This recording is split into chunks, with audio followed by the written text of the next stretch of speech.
Hi everyone, Jaden here from EE Group and welcome back to the channel.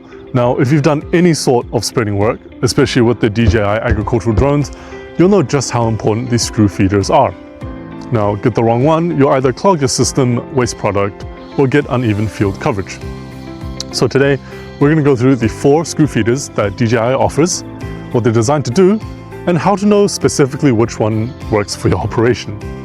Let's get into it. If your particle size is too big for your auger, you get jams. Now, if your particle size is too small and fine, your material floods through and you lose your application rate. So matching your auger to your particle isn't just good practice. It's critical to getting good, reliable, and repeatable results in the field. So first up, we have the extra large auger. Now, the extra large auger is designed for maximum material throughput and particle sizes of 0.5 all the way to 10 millimeters. This guy has the widest range in the T100 lineup. So the extra large auger is ideal for heavy duty spreading applications, such as fertilizers, wheat seeds, or granular fungicides. With an application rate of 75 to 750 kilograms per hectare, this auger is built for high volume field operations, delivering fast, efficient, and consistent spreading performance throughout your large fields. Next up, we have the large screw feeder. So this one handles particle sizes from 4 to 10 millimeters. It's still handling bigger granules, but it's a bit more focused than the extra large. So typical materials here are cover crops.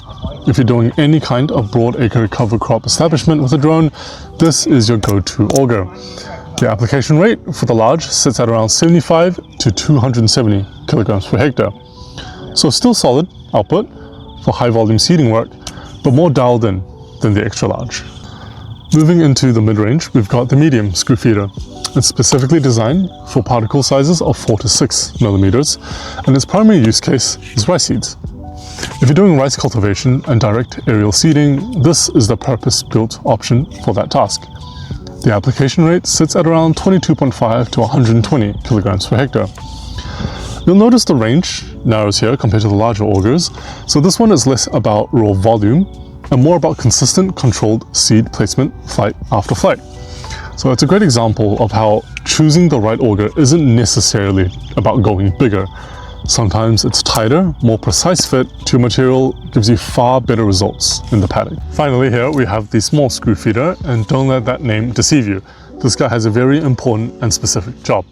Now, it handles particles from 0.5 to 4 millimeters, and it's designed for grass seeds, granular herbicides, and granular insecticides. The application rate is the lowest of the bunch, going from 3 to 22.5 kilograms per hectare.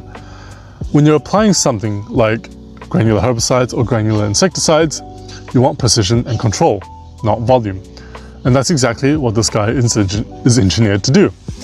If you're doing turf establishment, pasture renovation, or any kind of chemical application in granular form, this is your feeder.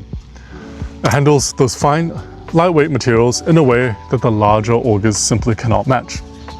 Now, because of the shaft, because the diameter is smaller, it requires the small auger bushing, which is this guy.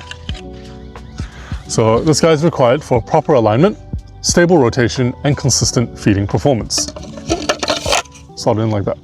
I'll give you an example of how to install an auger. It's extremely simple.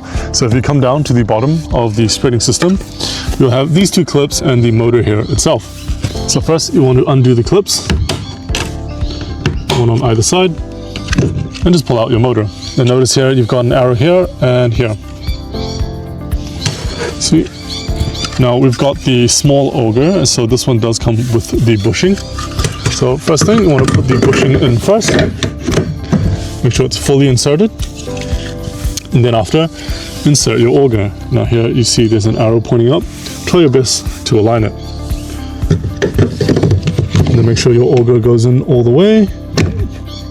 Here you go, just trying to align the arrow. And then next goes in the motor. Again, try your best to align it with the arrow. Sometimes you have to wiggle it a little bit just to make sure you can get it right. That's not right, so I'll rearrange it. There you go.